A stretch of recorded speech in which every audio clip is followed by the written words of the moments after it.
Hey Shane, Hey, good what's afternoon. going on, man? How are you? Can you hear me okay? I can't hear you. Can you hear me? Are you? I can hear you. Let me see Okay. here. Yeah. No, I can hear you now. Oh, you can. Okay. Awesome. Yeah, Awesome. How are you doing?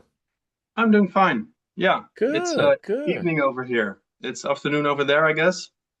Well, for me, I'm Pacific Standard, so it's 10 a.m. Well, soon to be 10 a.m. here. So it's Oh, morning okay. time for me. So I decided to trade in. I usually drink beer in the morning, for clients and stuff, but now I'm drinking coffee because I wanted to be a mature adult on the webinar today. So yeah, Nice, nice yeah, one. exciting times. Yeah, You're Jordy. indeed. exactly as I imagined, Shane. Maybe I'm too honest right there. Maybe I shouldn't have. I don't know. I mean, No no. How are filters, you? man. No, I don't. I usually don't. I usually don't. How are you doing, man? Fine. I live in Barcelona, Spain. It's 7 p.m. here. So you're definitely it's sangria time here soon. That's probably what Well, we're looking at. actually, yeah, but not for me. I've been sober for 8 years now. Really? Oh, Uh, congratulations. Yeah. Well, we are polar opposites, but congratulations on your journey there. That's awesome. yeah, yeah. I mean, it's hard in Spain, especially because everyone is drinking beer and wine all the time. I mean, it's Always. so Yeah. social. So I'm just kind of the outsider. Yeah. Well, but that's okay. That's not a bad place to be. You're probably way healthier than myself. I'm sure of that for sure. Or And maybe I'm dead on the inside. Who knows? I don't want to check up with my dog. no, So, yeah. I'm with you, man. My wife said, I go to the doctor. I'm like, why? It's probably not going to be good news. I'm trying to, stay on the Absolutely. up and up here. Yeah. Absolutely. Yeah. Yeah, I was wondering where Awesome. all those Spanish signups came from, but that's you, Jordi. That's maybe me. Yeah. They should be drunk by now because, yeah, it's 7 p.m. So Okay, so we're they gonna have some usually fun quit, today. they quit the office around 5 and 5 minutes later, they're drunk. Oh, That's nice, just like the way it goes. That's too funny. nice. We're going to Barcelona with the team in a week, Okay. so yeah, it's gonna be fun. Hopefully it's still nice weather there. Yeah, absolutely. And just take my advice, check your wallets because they're Yeah, stealing a lot. yeah, Especially when you look like you're not from around here. You're just a yeah. human target. So yeah. But yeah, it's a nice weather here. I'm looking Yeah. forward to it now, Jordi. Yeah. No, someone What else told me as well that indeed there was an area around, well, close to where we are, where we where are shouldn't you be staying? in the, I don't know. It's really is really in the center, close Yeah. to the Sagrada Familia. Not sure. Close to Sagrada Familia. Yeah, that's definitely the zone. So yeah. Okay, You're, give me you're your You, you, contact. definitely So maybe I need you. you may want to leave your watch and your rings at the Yeah. hotel. That's the coolest building I've ever been into. Sagrada da Familia. Love that building, man. It's great. Yeah, it's great. I mean, I've never been there. I've been living here for 45 years. Never Dude, you set a gotta foot go. there. You gotta go inside. It's epic. Yeah, yeah, So yeah. different. Yeah. But it's different when you live here. It's always, yeah, I'll have time when I retire or whatever, but never been there. Yeah. Okay, Yeah. guys, it's 7 o'clock. We have to kick it off. So thanks everyone for joining the webinar of today. The webinar about Power Up Your Amazon Agency, the 2026 Growth Playbook. My name is Jan-Jelle, I'm your host, and together with me we have some very interesting speakers who are going to share their tactics and strategies to navigate but also grow your agency in 2026.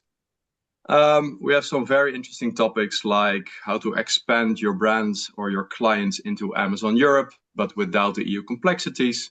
We're going to talk about Rufus, COSMO, and how to deal with review abuse, and much more. I'm the first one who's going to kick it off, and I'm going to talk about Merchant of Record for agencies. This is basically a service or a solution that you can offer to your clients to easily enter European Amazon markets. So why does it matter for you as an agency? It's a unique offering, which not many agencies currently can offer. And obviously you can grow your clients' market reach and their GMV and eventually your own business. For the brands, they have easy access into European markets, which is faster and much cheaper against an in-house operation, while they can stay with their agency of choice. So I'm gonna explain you everything about it. But first, quickly about Operator One. We're a company from the Netherlands, and we help brands and agencies to expand into marketplaces in Europe. Through our infrastructure, we offer basically the full service model where we tackle the compliance, the VAT, the operations, the financials. So all the intricacies you will face when dealing with marketplaces in Europe. Why Amazon Europe? This question sounds maybe a bit obsolete, but when I see the statistics of the US sellers being active in European marketplaces or in Amazon specifically, I always scratch my head. But it's still there. The opportunity, the competition is much lower in the EU compared to the US. So yeah, take your chances, I would say. But on top, let me show you a slide of how big Amazon is in Germany. So 63% of the complete e-commerce market is going through Amazon. So yeah, let that sink in. Good. Amazon in Europe, big potential, but also very complex. Currently, Amazon is active in 10 countries, which also gives a bit of a heads up why the complexity is there. But as a brand, if you want to open up a pan-European Amazon business, you will face several challenges. The first one is the VAT compliance. So each country has its own VAT level. But if you want to work with FBA pan-EU, you need to have your fiscal entities in all the different countries that your products are stored. Sometimes Amazon makes mistakes and ships your products to warehouses in countries where you're not registered, and then you are required to open up that VAT in that specific country. So that can be a real bummer. Then we have something called EPR, Extended Producer Responsibility. This is everything around, basically eco-tax. So you have to pay to each individual government a certain amount based on the sales that you do in those countries. But unfortunately, each country has its own set of rules, set of costing, way of classifying the products, and way to sign yourself up for the EPR registration. On top of that, obviously, each country is different in Europe, but also speaks different languages. And we have various currencies where you have to deal with, like pounds, euros, and zlotys. So you have to be able to deal with those different currencies. And then you need to be able to fulfill your products across the whole continent, and ideally within 1 or 2 days. I want to quickly walk you through the building blocks that brands will need to have in order to establish an Amazon business in Europe. I think most is making sense to the European companies, but not to the US ones. So quickly, you need to strategize first. So which countries have the highest potential, but also understand your profitability on unit level. The profitability can vary really depending on the country, because you have to deal with different shipping fees, different referral fees, different VAT levels. So make sure that you strategize before you execute. Then the compliancy part, obviously your products need to be EU compliant. And then you also need to have your EPR registrations in those countries where you will be selling in. And you need to have a responsible person, which is basically an entity that is liable for all the products that are being sold in Europe. The fiscal part, as said, if you want to have a pan-EU FBA operation, you will need to have your VAT per country.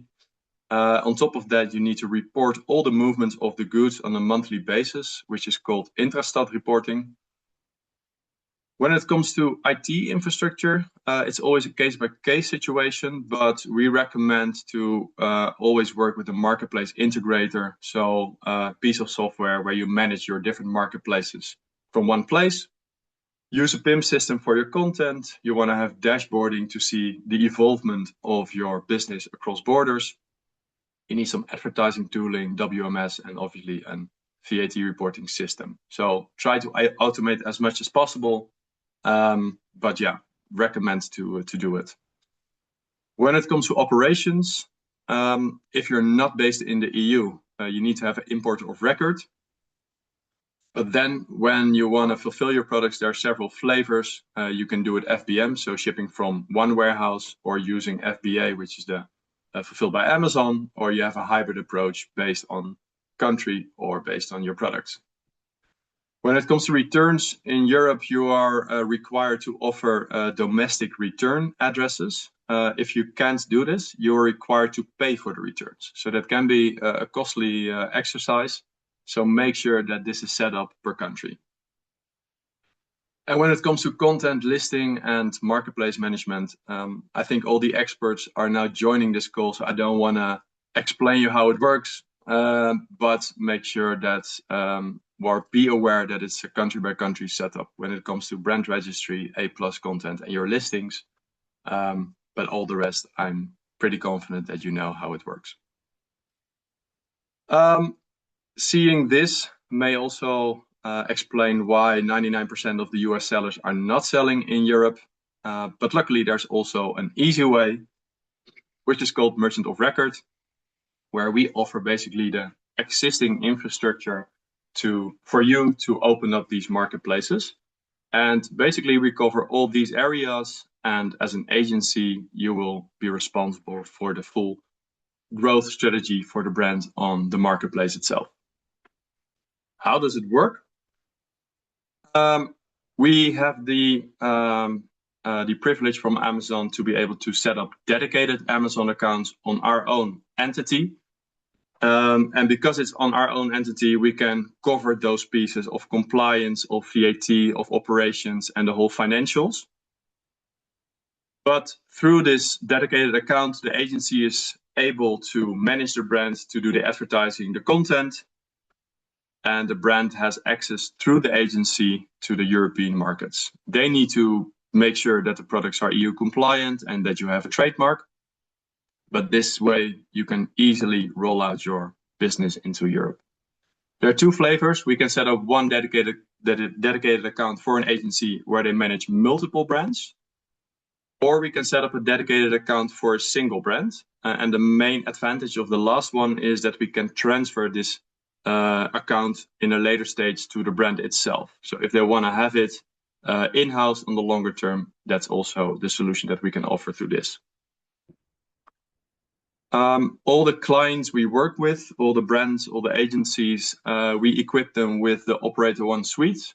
This is basically a dashboard or a cockpit that gives you the full overview of the marketplace business in Europe.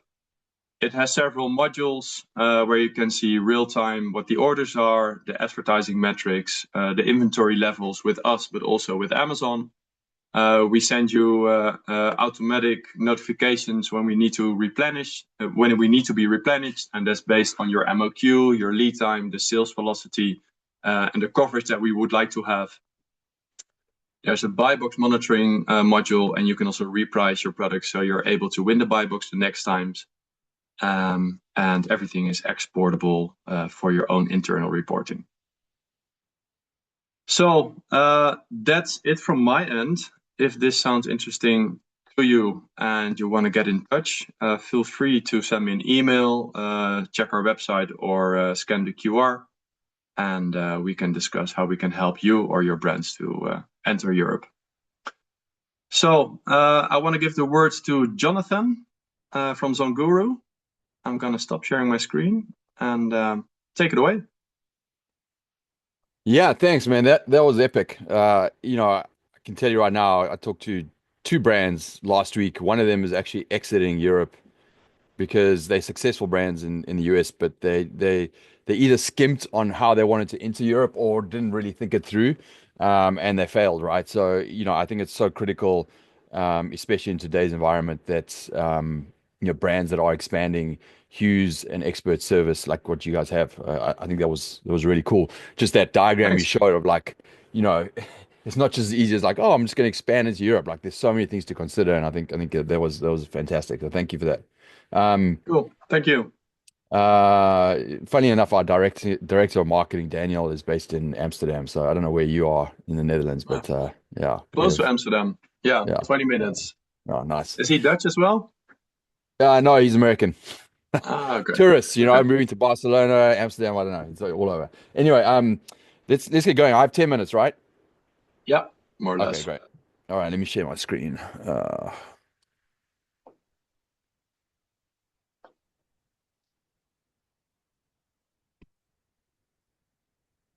you guys see my screen? Yeah. Cool. Okay, so what I'm going to talk about today is, this.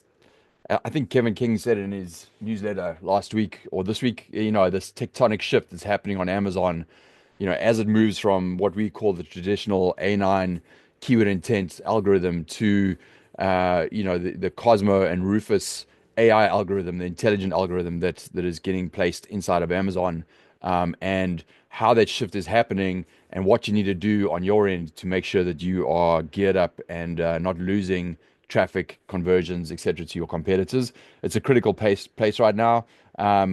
You know, if anybody's interested in actually getting a live Cosmo and Rufus readiness score, I can actually just literally do that right now on a new tool that we have that is going live next week. So it's a sneak peek for you. But if anybody's brave enough to drop an ASIN into the chat, I can just drop it in and show you what that score looks like.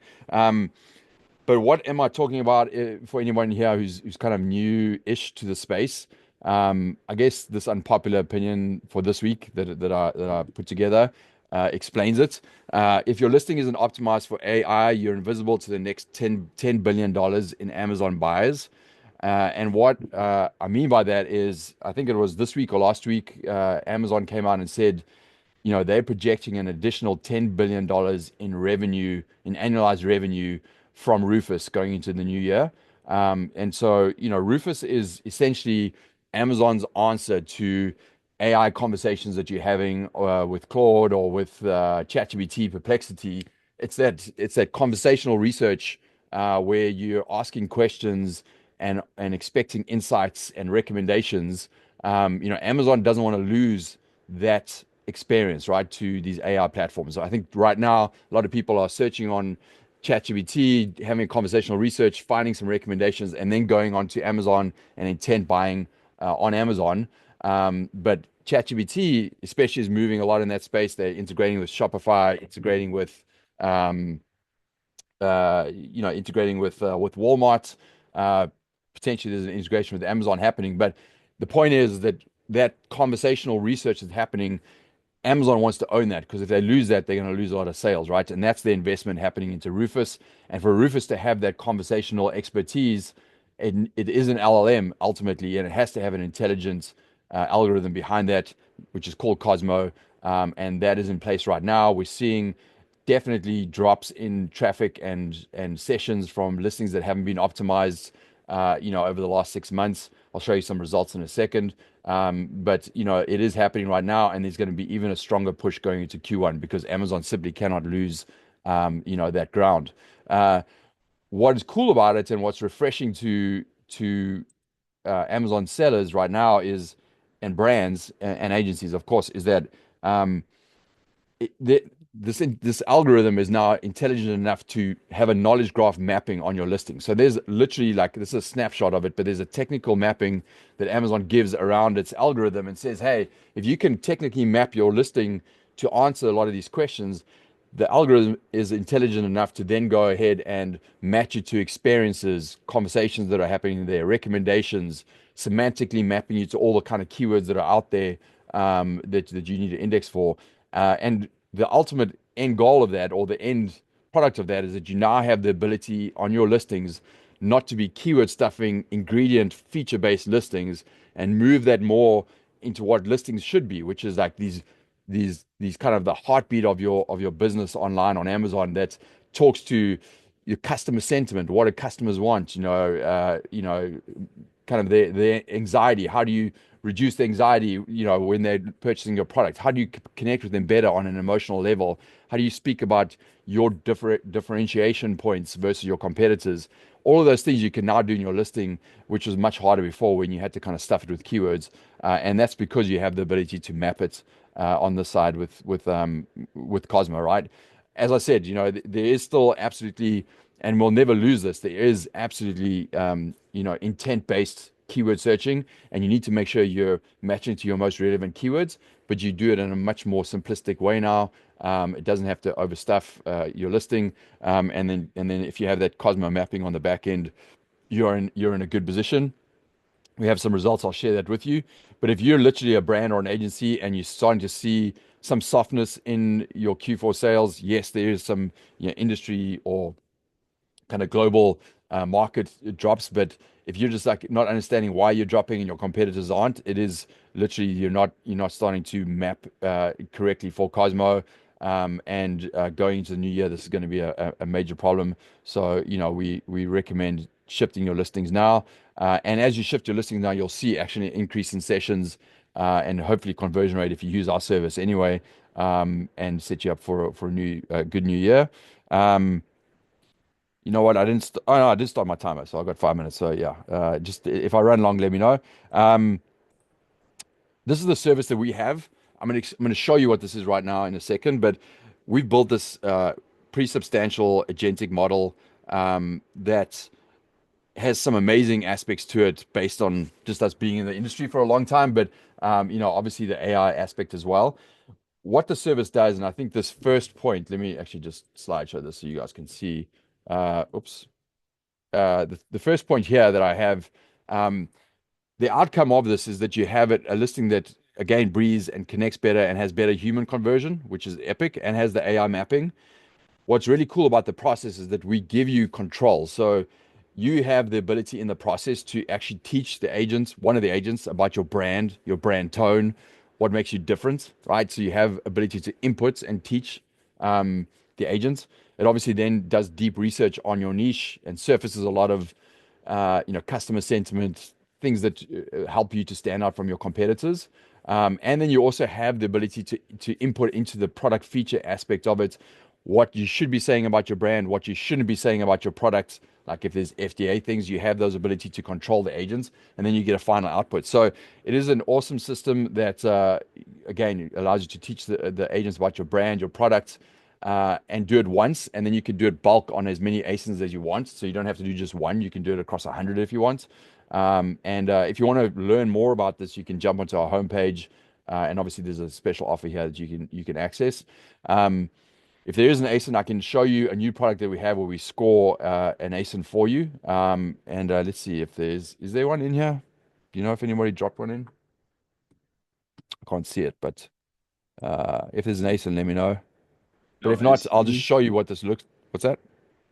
No, but let me check. Okay, no problem. I'll show you what it looks like right now. So like this is an automatic cat feeder. You can have the ability to literally take any ASIN, and we just did it on this one, and you get a COSMO Rufus readiness report. It'll literally give you a score on how well you optimized for this technical mapping, as well as for Q&A on the Rufus side of it. But not only do we score it, we actually break it down and we say, hey, this is where you're shallow and how to improve it. This is where you match it well.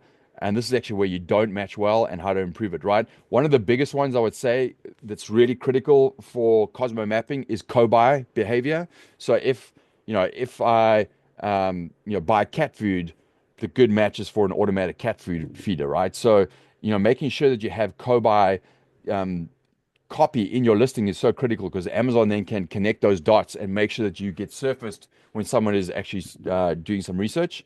So for this one, like water fountains, pet cameras, feeding mats, etc., right? So co-buy is a really critical piece. It'll go into Rufus, answer questions, what's answered well, not answered well, and giving you the answers why. So this is a report that's put together so you can self-serve and make improvements to it. This is actually going to be live free as of next week. So I know people like Jordi, you'll definitely be interested in getting this out to your listeners. And then obviously, if you want us to do the transformation, we'll do it. We give you a PDF on all of your content, what it was, what it should be. But even the better part of that is we go deep on your images. So we actually do deep research on your images and we surface to you what should be the order of your images in your carousel, what you should put in your actual images, what should be the copy overlays that go on your images, your EBC content. So it's a pretty epic service that we give you. And we give you the CSV with all of your content in there that you can upload automatically to Amazon as well. This is kind of what it looks like, very briefly. Again, if you go to our landing page, you can download this and see all of this, but it'll give you all the current content, the new content, and then we show you everything that needs to be done here. Like, how is it improved to meet some of those emotional customer sentiment pieces? All the mapping, how does it map across the Cosmo side of it? We then get into obviously the A9 side of it around your most relevant keywords and how we map for that. We get into the Rufus Q&A side of it. We surface your brand voice alignments and how we talk about your brand. We talk about your USP and how to connect on that side. So there's a lot in here for you to look at.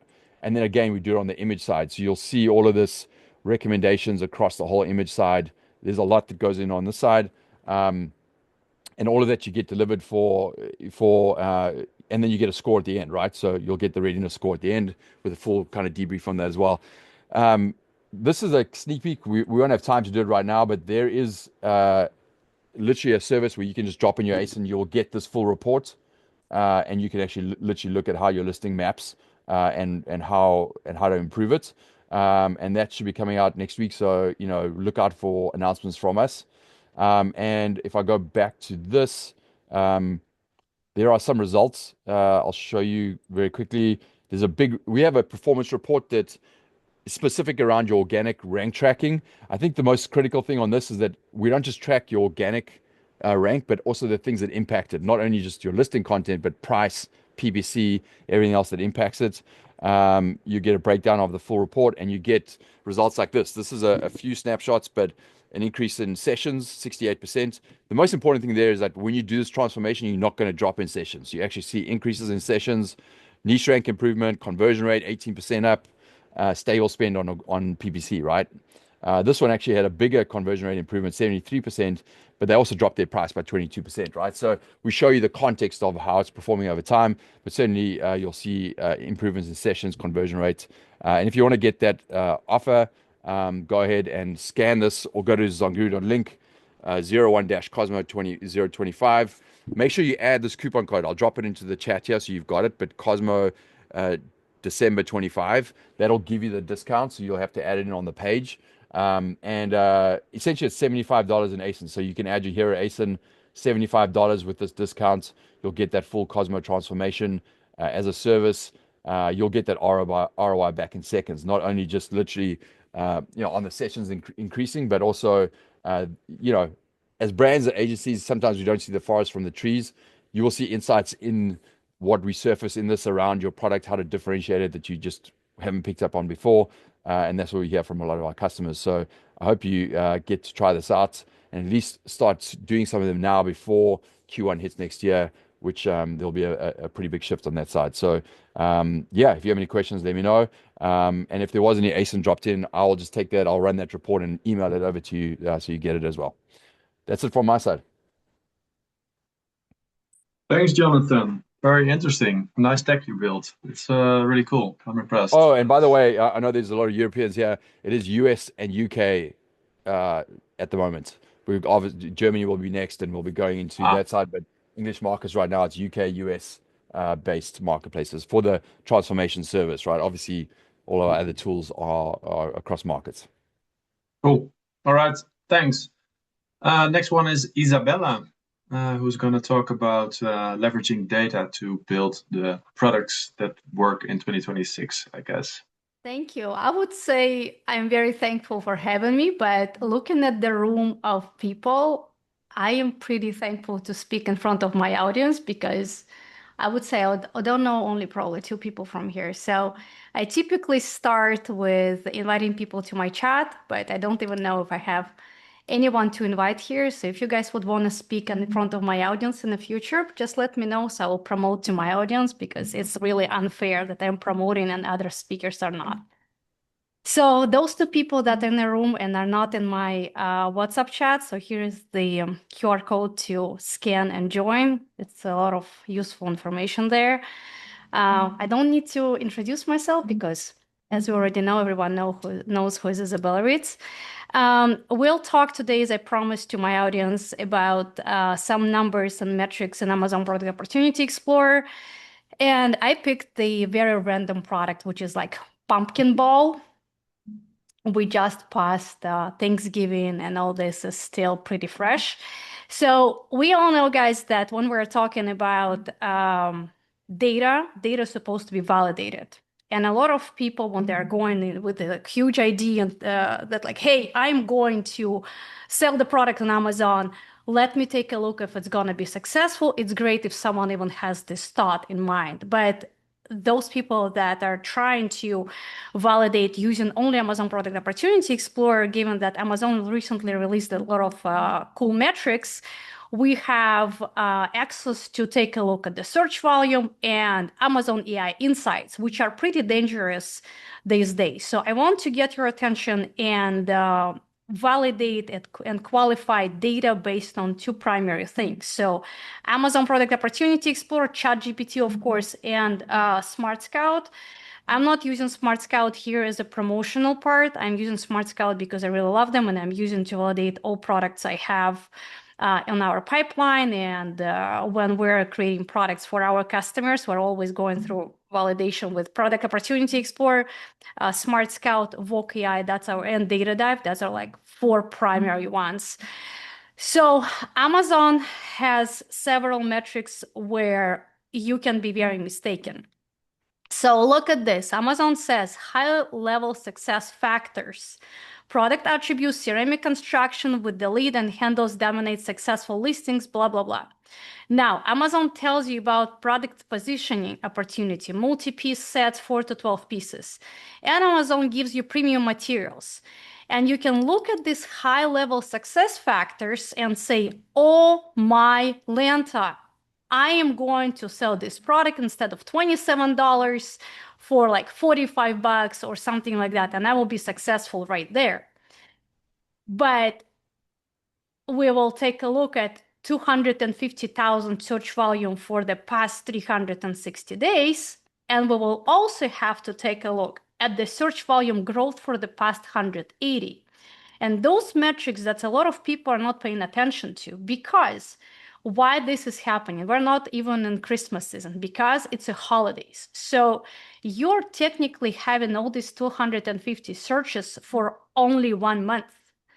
And it's not just only one product. Of course, it's going to be the same story for the Christmas tree. It's going to be the same story for the mother's gifts and like etc. But there are a lot of other products, like for example, that are relevant to the testosterone boosters. So when it's a huge spike during the January, and then January spiked because everyone wants to work out, and then a lot of products with the testosterone booster that are selling testosterone booster products, they're dropping below the market, right? So they are losing their sales across the year.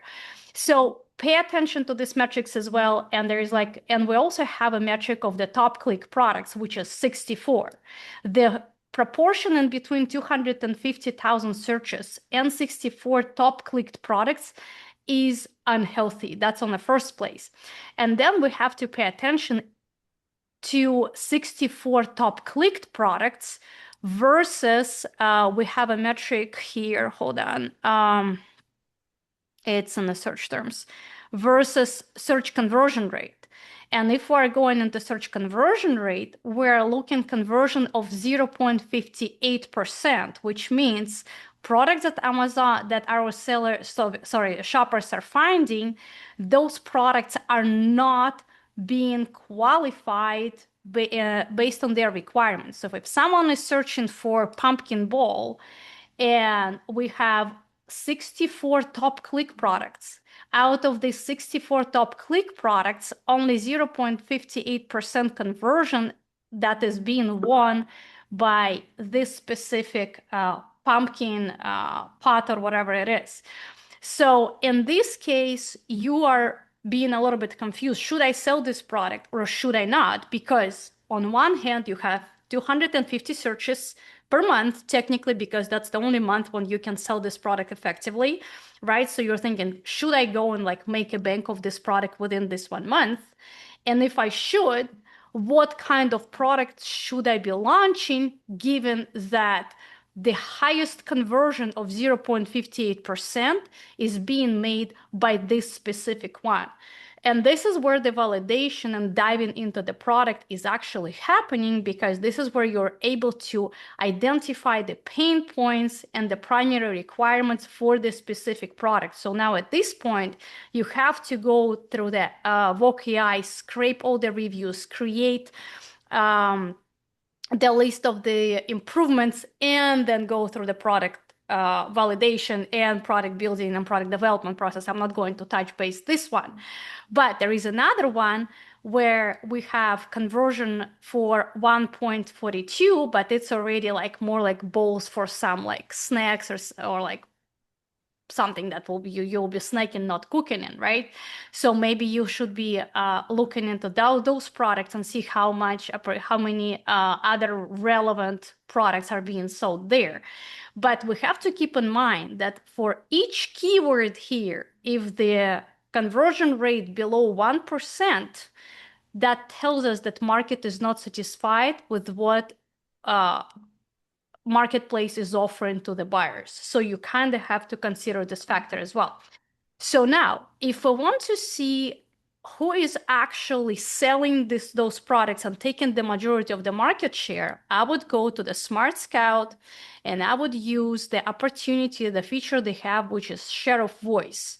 And if I will be going to the share of voice, we have here Pumpkin Bowl, and I am able to pull, I think, the 21 total of sellers that are selling this specific product, which is reasonable because we have 64, I believe, right? 64 top click products. And out of these 64 top click products, assuming each seller is selling 1 to 2 units of these products, we have one of the sellers that is taking 40% of the market share, probably, then they have one product. We have another seller that is taking only 10% of the market share. They're selling 6 relevant products. And we have several of like others that are being distributed in between 21 of those. And those are selling 1 to 2 products. So and this is where you can dive in and see, okay, if this guy is selling similar products, you're diving into their inventory, you are finding the products that are relevant to the one you are selling. Like, of course, you can do like the product research here because like they have 83 ASINs. You are finding relevant one and you're trying to analyze which one and why is being sold better than others.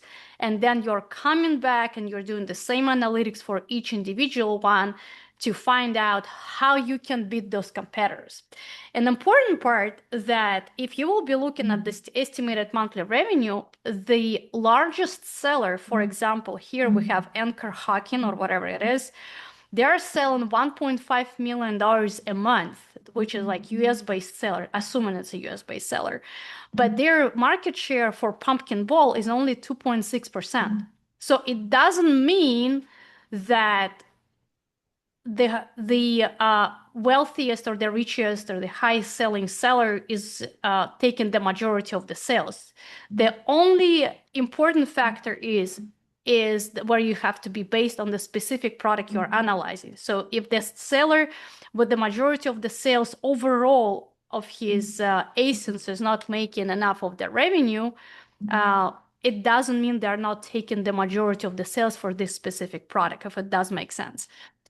So this is where I want you guys to be. So when you're analyzing with Amazon Product Opportunity Explorer, just a little recap, and you're going through the Pumpkin Bowl, for example, and you're looking at Amazon recommendations for like, look, this is the high-level success factors. Look at the search volume growth. Look at the search conversion rate. Look at the healthy or unhealthy proportion of the top click products. Scrape the insights with VOC, or if there is any other tool you want to use, do that. And then take a look at the Smart Scout share of voice if you are able to use them at the enterprise level, because I don't think share of voice is available on a lower the business or the standard. I don't remember the starter plan, the name of the starter plan, but you can always reach out to them if they have to their support if you're on a business plan, and ask them to turn on share of voice by saying like, hey, Izabella told us that it's a great tool. Can we have it for a week for the product validation? And they love me, so they can give you guys this feature just to use and have a privilege and enjoy it. So, and of course, if you want to create an AI summary tailored to your product that you're validating, you're going to ChatGPT, dumping this data. So you're literally screenshotting data from this tools, and you're asking ChatGPT, and because we have only 10 minutes per speaker, I will not be able to showcase it today, but typically you're dumping this data and you're asking ChatGPT to validate based on your customer avatar, based on your investments, based on your potential revenue, based on the desired profits, and then you will be able to get a picture and get the outcome if you actually want to sell this product or not. And you can also ask ChatGPT about risk assessment based on this specific screenshot. So don't forget to drop this screenshot, because ChatGPT can read it all and interpret it for you. So I'm done, and I hope it's been useful. Again, those of you that are not in my chat, you guys free to join. And I'm very happy to see here Fards and Kamin and Marcel on my hot seat. Girl, I hope you're doing great. Oscar, Osgur, I saw you on the waiting list. I think you joined my Black Friday. Pavel, I heard you that I had to promote, and I did, as you can tell. Yvette, my girl. So, guys, I'm very happy to see you all. And those vendors that are speaking today, if you want to, in the future, to speak to the larger audience of mine, please reach out. I'll be happy to host it for you. And again, thank you, guys. I gotta go, and I'll see you soon. Happy New Year. Bye. Thanks, Izabella. Oh, are you gone? I'm also a big fan of Smart Scout, by the way. I'm still here. Huh? I'm also a big fan of Smart Scout. Yeah, they're great. To understand them. Yeah, it's Love a them great a lot. tool. Yeah. All right. Well, thanks for your keynote. Very interesting. And yeah, interesting how you combine the different data sets. Cool. Yeah, doing my best. Thank you. The next one is Jordi or Jordi. How do I pronounce it properly in Spanish? But George. No worries. Oh, George. Okay. Well, No, it's actually called Jordi, but yeah, it's a Catalan name, so it's quite difficult. Oh, okay. Okay. So take it away. Absolutely, and thanks a lot for inviting me. I'll be quick because this is well, I'm an SEO nerd, so obviously this keynote is about nerdism. So I'm an Amazon e-commerce consultant. I started selling on Amazon around 2014. My first product was guitar strings because I've been playing guitar since I was 11 years old. My background is in technical SEO. I'm a lecturer teacher at business schools, merchant spring evangelist, and SEO and heavy metal nerd. Excuse my English because I learned English at school when I was 12, but my big jump ahead was when I was listening to heavy metal stuff in English and reading the lyrics back when we listened to cassettes. So I literally learned English by hearing people screaming English words. So just excuse my accent. And so I'm going to talk about Rufus, which is obviously the new buzzword, and how it treats relevance and the Amazon ZAT moment, because it's shifting as we speak. In 2025, Amazon is doing something we've already seen before, but in another industry, and that's SEO. What I told you, my background is in SEO. I've built lots of niche websites, and I've done lots of SEO for e-commerces in Spain and all over the world. And when Google moved from pure keyword matching to AAT, expertise, experience, authoritativeness, and trustworthiness, it changed SEO forever. So that went out with the medical update. Well, it was called the medical update and the Your Money, Your Life update. And that was like 10 years ago, maybe. And now Amazon is doing the same, but with Rufus. And as usual, with a focus on retail, not just just regular search like informative queries, transactional queries, navigational queries. It's just about transaction. So they're doing this with a focus, in retail. So for those who are not familiar with the AAT, it's experience how much first-hand experience does a brand have in the category being covered. So for example, L'Oreal Beauty, that's one of the top brands covering the beauty category, and they have experience.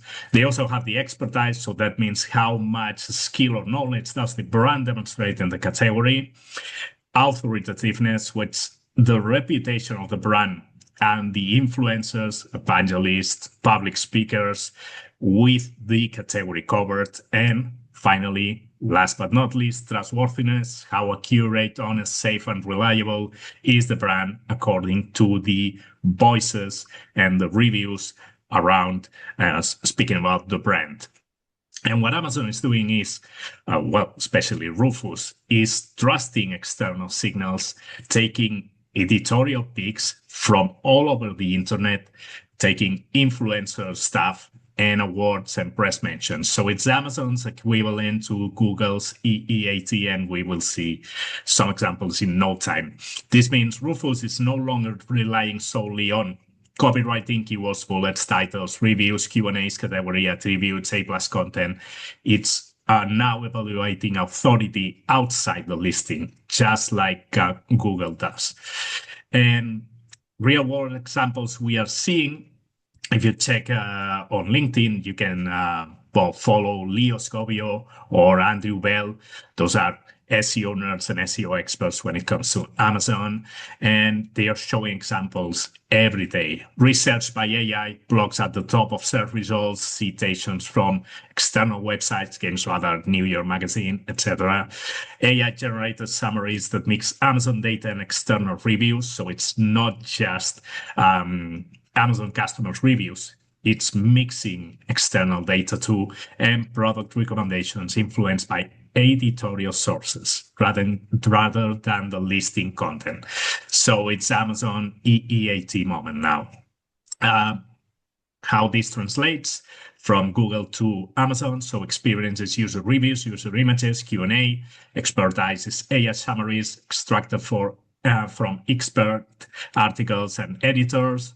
Authoritativeness, editorial picks, press mentions, influencer recommendations, and then trustworthiness with seller reputation, verified reviews, seller feedback, product consistency, product reviews, and so on.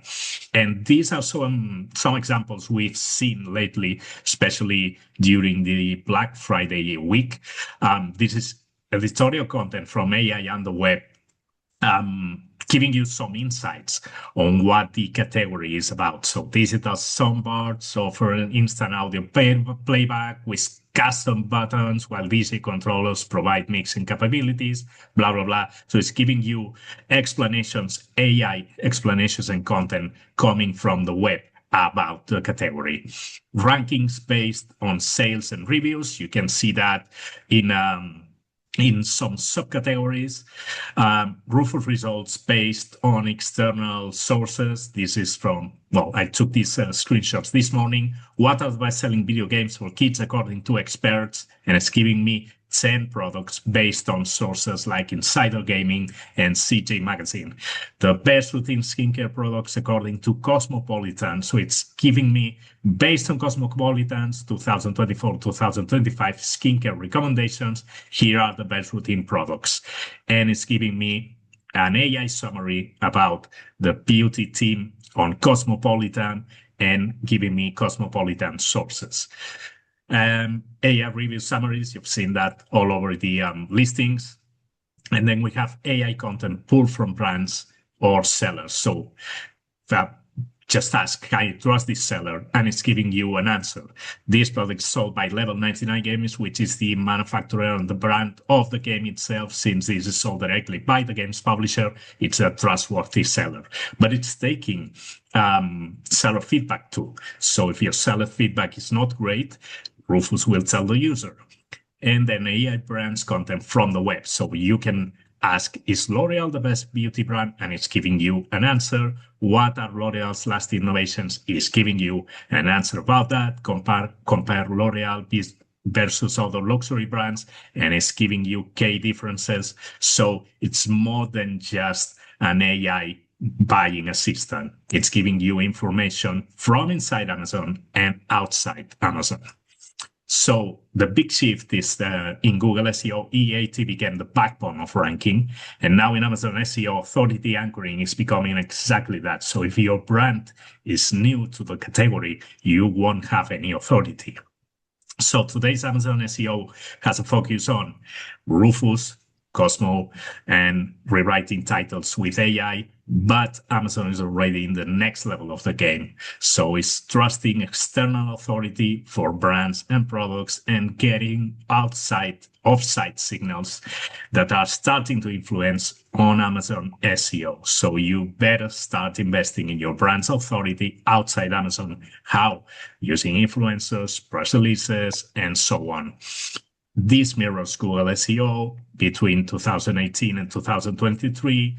Rankings depended more on mentions, links, citations, authority, not on how perfectly you formatted your title tag, your content, your technical SEO, or whatever. And Amazon, as usual, is running the same playbook.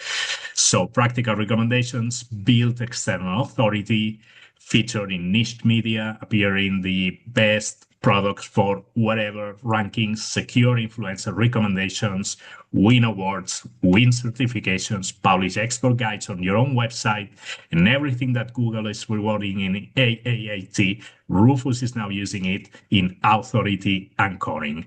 And final practical recommendations, you can create content that Rufus can use outside Amazon, comparison guides, best for articles, gift guides, educational posts, and problem solution content.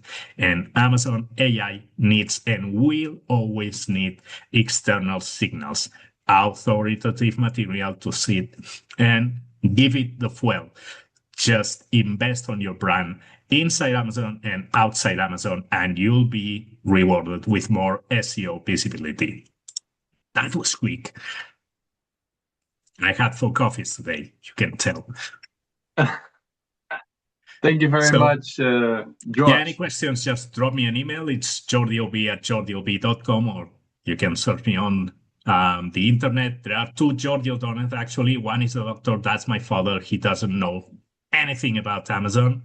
But if you have cholesterol issues, you can ask him, or you can ask me about Amazon. Great. Hey, Thanks a lot. I got a quick comment on that. I agree with everything you say there, Jordi. I think that external piece is really critical. Mhm. One thing that we've also seen that has good results and what we recommend is that if you have any certifications or case studies, putting that into your EBC content on Amazon, they also are checking that and they're using that to kind of validate and get the experience there as well. So, I think the outside stuff is critical, but also double down and look at your EBC content and add that stuff in there as well. Absolutely. Great. Solid. I think it's time for our last speaker. Last but not least, it's Shane Barker from TraceFuse. That's awesome. Well, thank you guys, man. That was awesome, man. I tell you, I have a background in SEO and I couldn't take notes fast enough. So I appreciate that, man. That was awesome. Yeah, absolutely. And thanks for that too, man. That just shows you grew up in the hard rock, man. Congratulations on that. That's awesome. Yeah. Well, cool. As we touched on, my name is Shane Barker. Thanks once again for everybody being here today. I do appreciate it. What I'm going to talk about today is really reviews, Amazon's reviews, and the top violations that every seller is missing. And then once again, also I'm going to show you how you can actually get those fixed. So my name is Shane Barker. I'm the owner of TraceFuse. Started TraceFuse about 5.5 years ago. First 2 years was, figuring out how to file cases with Amazon and get that thing up and going. The good news is we were the ones who started this whole idea of being able to get reviews removed that violate Amazon's guidelines. And we work with, actually, I'm not going to say how many people we work with yet. I'm going to leave that as a secret here at the end. But I'm going to give you guys the insights on how to be able to fix your guys' product listings on Amazon. So All right, let's jump in. So, really, what we're going to be talking about is the real power of the reviews, obviously, product reviews on Amazon. What is a critical review? The damage of negative reviews. I think we all know that, but there's some other things, some outliers that some people might not realize. What's not allowed, right? So, we're talking about Amazon's guidelines. What are we going to look at? What is allowed and what's not allowed in regards to reviews? And then we're going to review, have some reviews that violate Amazon's guidelines. Going to take a look at that. And then we have a proprietary method that we call the FAST method that we'll talk about understanding how that actually works. And then also at the end, we'll offer a free strategy call. But what's even better than a free strategy call is I'm going to show you guys how to do this on your own. So you don't even need to talk to me unless you really want to. We obviously always open to chatting with individuals and folks and being able to help sellers. Great. So let's talk about this. Let's talk about the real power of reviews, right? So I think most people understand the power of the reviews, but let's I'm going to break this down a little bit for you. So great. Obviously, your star ratings, which is going to be very, very important, right? Nobody wants to drop down underneath a 4.0 or anything like that. That's, as we all understand, is that the minute you go to Amazon, the first thing you do if you're buying something, you go and look at the reviews. That's just naturally, you might not realize you do that, but that's the first thing we do, right?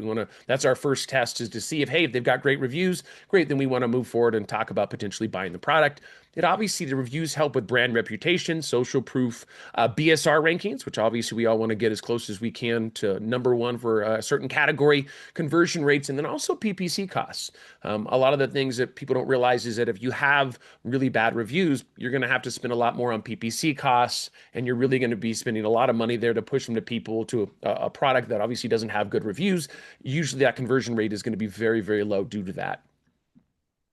Great. So what is a critical review? So Amazon considers a critical review to be a 1, 2, or 3 star, right? So those are going to be critical reviews, and positive reviews are going to be 4s and 5 stars.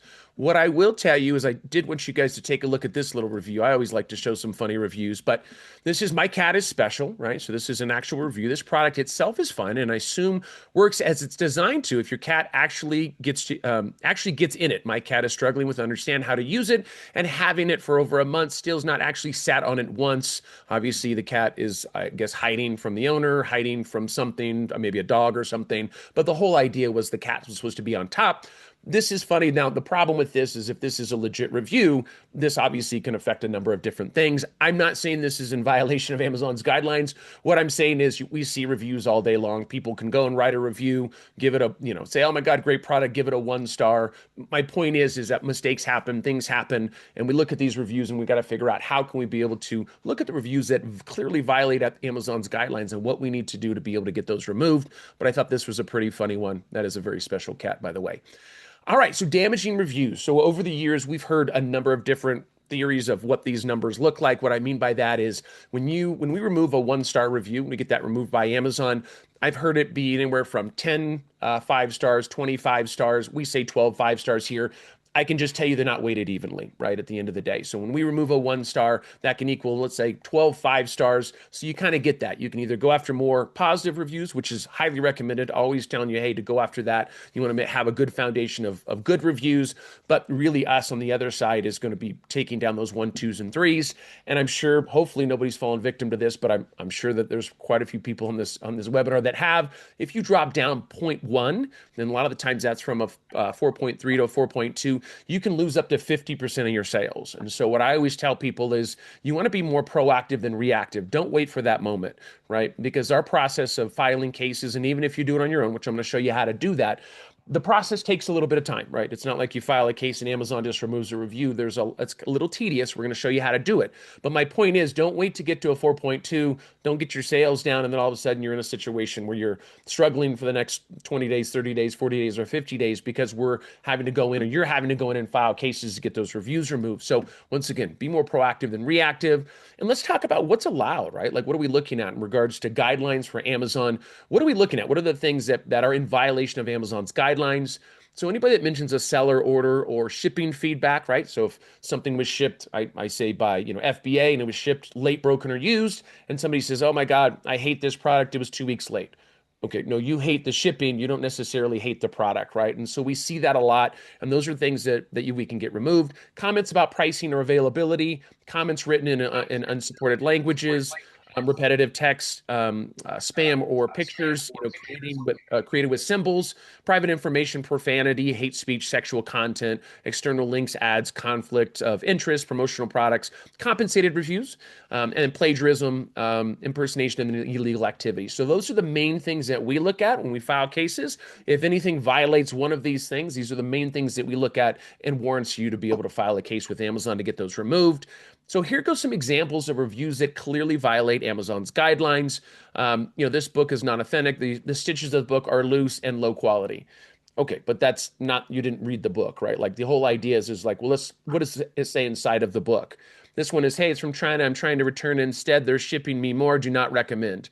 Well, great. That's an issue with shipping, right? Or with something else. It's not an actual product issue.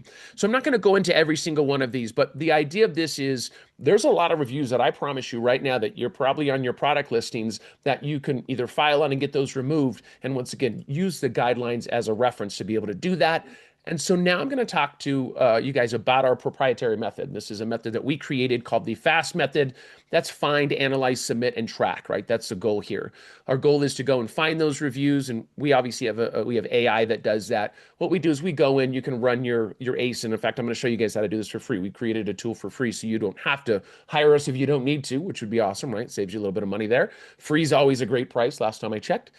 So great, you can go in, you put in your ACE in there, and guess what? When you put in your ACE, you'll create a report. So we actually analyze those reviews for you. We'll take a look at those, and we're going to pull out the ones that are clearly in violation of Amazon's guidelines. We also have a PDF that we've created. It's about a 20-page PDF that'll show you exactly how to submit, and then obviously tracking can be done on your side through Google Drive Doc or something like that. So let's go into this. Great. So are you guys ready? We've already kind of talked about this a little bit. I've already alluded to it. I already said, hey, why hire us, right? Which sounds a little counterproductive if I'm the owner and saying, hey, we want to make money, we want to increase revenue. But at the end of the day, I really want to show you how to do this. I really want more sellers to be able to do this on their own. So I'm going to show you how to do this for free 99, right? For no pagas, right? That's for you, Jordi. That's for you, buddy. Right there for my Spanish folks out there. So great. What we're looking at here is this is the Amazon review checker. So if you guys go over to TraceFuse.ai, you'll see right there in the middle, there's on a tab, I think it says an Amazon review checker, or you guys can look down here. You guys can see that there's an actual link. The idea of this Amazon review checker is that you can go and you put in your ASIN, right? What will happen is your email is going to be sent to you, verify your email address. And what we're going to be doing on that ASIN, so use your hero ASIN, use the big ones. You're going to go in, it's going to give you an evaluation. You'll see right here, it has the review ID, it has the review title, it has the star rating, and the reason for non-compliance. This is the exact same software that my team internally uses for our customers. And what it does, it'll tell you exactly why it's in violation of Amazon's guidelines. Once again, this is free. You go in there, you put it in there, you guys create this report. You guys can use this report to be able to file cases with Amazon. And I'm going to show you the next step to this. But what I'm going to show you what's even more interesting, which is going to be, which I think people are going to really, really love, is we have this brand new calculator. Like we had an old calculator. It was awesome. I liked it. You kind of toggled it over and you got to see how many potential reviews need to be removed to go up to the next star rating. But this one is going to be our new, we call it our super ROI calculator. We have all kinds of terms. The idea of it is I want you to make a better educated decision about, is there going to be any ROI if we're going to remove these reviews for you? And once again, here goes where you'll see that. And this is what the new calculator looks like. So what will happen is it'll say, hey, if you want to get from a 4.3 to a 4.4, this is an AI estimate. So we say, hey, we think you're selling 320 units and you're making about $15 on that particular ASIN. And this is saying, hey, we're going to have to remove approximately 3 reviews. That's going to be an investment of $750. Let me remind you, with our services, when we file cases, if we don't remove a review, you don't pay. So once again, there's really no risk there to what we've got going on. But let's say we remove 3 reviews. This is what your estimated revenue is going to be on that ASIN if we remove those 3 reviews in the first month. And what is it going to be looking like after 6 months? The cool part about this is that if you go in here and you say, you know what, Shane, 320 units, buddy, that was 3 months ago, bud. Like I'm doing 600 units now and $15. That's for amateurs. I'm making $20 for profit per thing. Awesome. When you change those numbers, these numbers actually change as well. So you can go in and put that information in, be able to go take a look at that. And obviously you'll have more profit and an increase in profit due to the fact that there really is higher numbers here and you're selling more units, and you can go and customize this and put in whatever numbers you like. And it'll tell you what that approximate revenue is going to be, the increase in revenue. So great. Okay, we've got this. We've got the free tool. We got the calculator that tells us, hey, if we should go and file on this. Right now, I'm going to show you guys the ultimate guide to removing negative reviews. Right, so here we are. You guys can go into, this is the link right here. Also, you guys obviously get access to this presentation as well. You can go and click this. This right here is going to be, once again, free 99. Doesn't cost you anything. What we've done is we've actually put in a very detailed ebook, it's 20 pages on exactly where you can file your cases, how to put the cases together, all the fun stuff, right? So the idea of this is we really have shown you from here to here how you can file cases, use our tool for free, doesn't cost you anything. And guess what? Now you can go in and take a look at those and file cases on your own. And we're giving you, once again, just a blueprint on exactly how to do that. So how do we know this works, right? So you say, okay, Shane, awesome. I'm going to try all this. I'm going to do all these things. Sounds great. But how do we know this works? Well, I can tell you this works because we have over 700 brands that we work with, and we removed over 16,000 reviews. That is with 3 zeros, 16,000 reviews in the last 3.5 years with our customers. So that's the reason we know this works, because we've used this once again with our own customers, and now you can try it actually for free. It doesn't cost you anything. So there goes some proof. These are some testimonials that we have. This is Emily. Emily's one of our first customers. It's organic care. They've had some amazing results. Ryan over there at Serenity Kids has been with us, and Spiros. We have about 15 to 20 video testimonials of customers that have had great results with us. We use this exact same method with them. Obviously, they're very busy. They don't have time to file on their own. They said, hey, we'd rather have somebody else handle this. We can do that as well. But once again, I highly recommend you go and try it on your own. So if you say, hey, Shane, you know what? I'm too busy, buddy. Like, I got way too much going on. I've got sales. It's Q4. I don't have time to go and do this on my own. If you don't have a VA, you can always reach out to me. I can talk to you about, some different ways of being able to get this thing going. This is a free strategy call if you need it. If you have some questions about how to get this thing done the right way, you guys can click this QR code. And what will happen is that will set up a time with me. I'm going to go in and be able to help you guys. And thank you so much, everybody, for having me here today. I'm really looking forward to helping you guys be able to move those critical reviews. And once again, stay positive, and hopefully everybody's having an awesome Q4. Thanks, Shane. Very insightful and crazy how the reviews impact your sales, right? It's Yeah, it's pretty incredible, man. You see some stuff that happens and it's like, man, it's kind of gut-wrenching for some people. But, the cool part about what we do at TraceFuse is we also monitor those ASINs moving forward. So if people don't want to do it on their own, the cool part is that we monitor them. So guess what? If we clean up all the reviews and then moving forward, if somebody gets attacked or something, our software detects it and files cases on the seller's behalf. So that's another kind of a benefit, a feature that you can kind of sleep better at night, knowing there's 5,000 other things that you've got to figure out being an Amazon seller, whether it be COSMO and Rufus and tariffs and all this other stuff. Our goal is to take the reviews away so you don't have to worry about that headache, and we'll just go ahead and take that on for you, or you can try to do it on your own. Nice. I was wondering, how long does it more or less take before after submitting the case? Yeah, that's a great question. So this is the true answer. It's not a great answer. So when we talk about being more proactive than reactive, when you file cases with Amazon, we've seen reviews get removed within a few days, but most of the time what happens is Amazon closes the case, nothing happens there, and you have to file another case. And so once again, we've seen reviews get removed within a few days, and we've also seen reviews that take a month or two, right? Because it takes a little longer to get Amazon's attention. But as long as you're filing things that clearly violate Amazon's guidelines, once again, you stay persistent, you stay on top of that. You just got to be persistent and stay on top of it. That's why we created TraceFuse, so you don't have to do that. But if you have time, you have resources, you have a VA, you can absolutely go and try to do it on your own. And once again, we're always here to help you and offer, things that we can do to help you be successful. Nice. All right, we go into the Q&A section, and Shane, if you can please stay, because I have one for you. Yeah. What are the most common types of review abuse on Amazon that sellers overlook?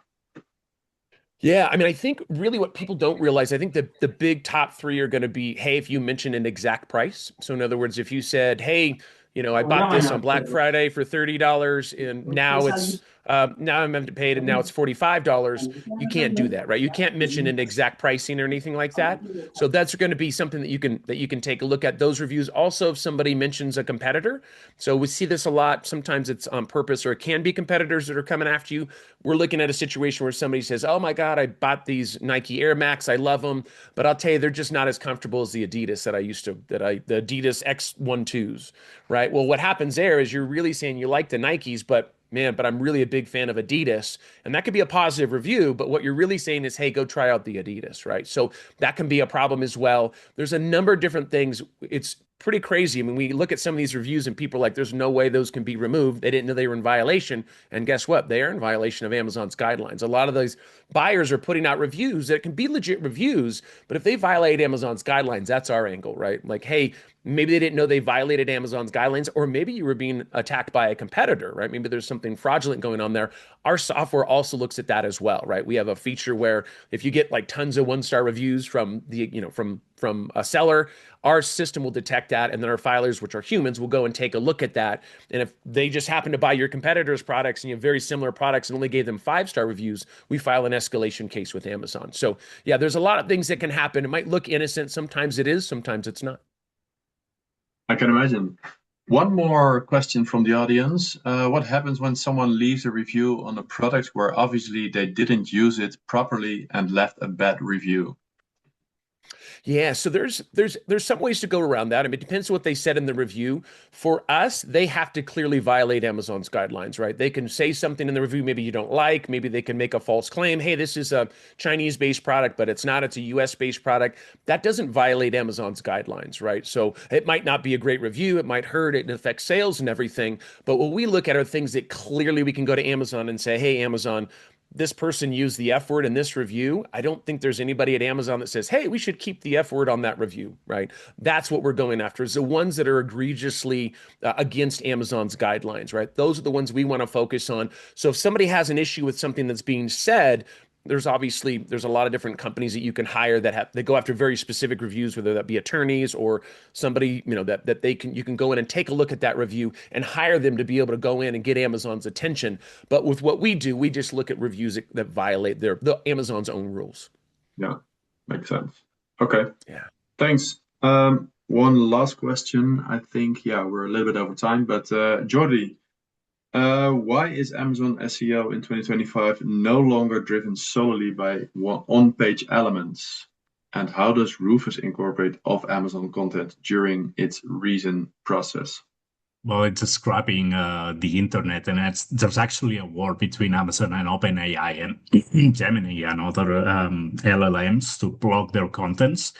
And well, why? That's because life is not ending inside Amazon. So there's a lot of content outside Amazon. There are lots of reviews, and we always had price matching. So they obviously checking other websites, other marketplaces, your own website for price matching and removing the buy box. So they're doing the same with content. So they're checking contents outside Amazon to feed Rufus, because obviously you need more stuff than just what you can find on Amazon to feed the largest retail-driven LLM in the world. So yeah, that's the reason why. Yeah, makes sense. And I have another question. Why I'm showing twice? So that's another guy called Jordi Ordonez. That's your father. Yeah, maybe. But I mean, why? I have no clue. Maybe you didn't dial in with your phone, or? No. Okay. Not actually, Okay.